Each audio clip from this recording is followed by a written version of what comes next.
This assignment is abstract boxes or non-objective solution.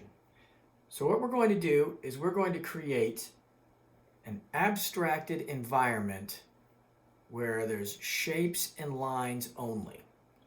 And then we're going to be using a lot of color to fill in with different values and textures. So the only thing we're going to need for this is a large sheet of paper, a pencil, and a ruler. So we'll start with a piece of paper, and this is where you get to be creative on your own.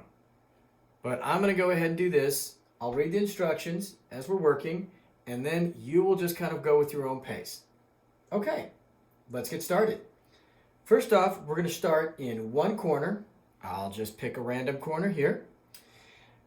And you're going to draw an organic line that includes at least 3 loops and ending at an opposite corner. Now, it is up to you which corner you want to go to. An opposite corner could be here, here, or here. But I'm just going to go across the page. So I'm going to start very loose, minimum of 3 loops in there. I could put more if I wanted to. And there. Now, second part is starting in one of the unused corners, which it could be this corner or this corner. We're going to create another line without loops, and it's going to end at the opposite corner. So I'm going to not have loops, but I'm going to kind of create like a zigzag straight line because I like to work opposite of the organic feel to geometric. There we go. Now, we're going to create approximately 3 to 6 shapes, varying sizes, kind of similar, in any negative areas left on the paper. Well, we've got negative space here, here, here, and some down here. So at this point, I'm going to go ahead and I'm going to just use some diamonds.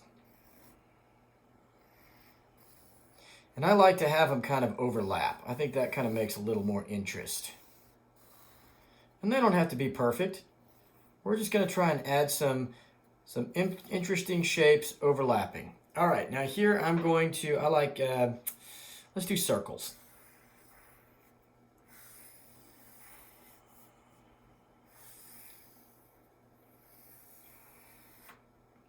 Leave a little space there. And maybe here.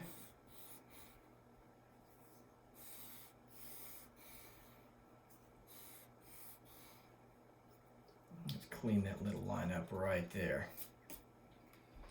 And maybe down here what I might want to use is just the good old go-to, which are squares. Nothing to say I can't go over on that either. I think I'm going to.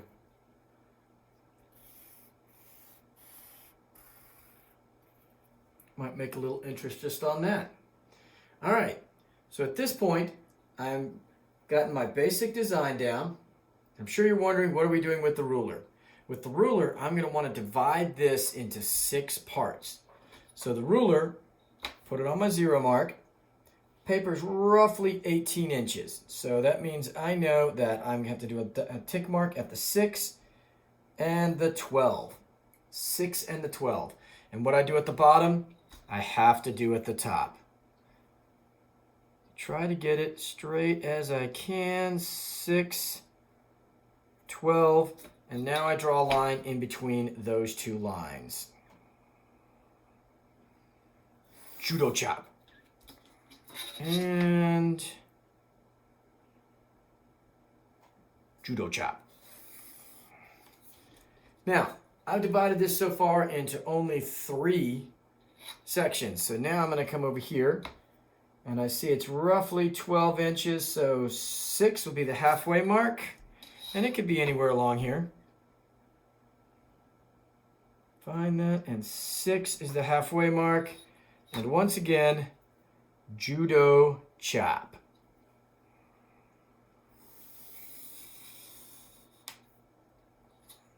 So at this point, now I've created a few different things on here. One of them, I've created this organic line going like 3 or more loops. The next one was a straight geometric line, but no looping. So I actually ended up using a diagonal and some zigzag work in there. And then in my negative space, I created 3 shapes that were kind of similar. I like varying sizes. And then finally, we ended up with just chopping this into 6 individual little squares. All right, next part of the assignment, we will actually go in and start adding color with color pencil and different varying value ranges on there, trying to get the lights and the darks.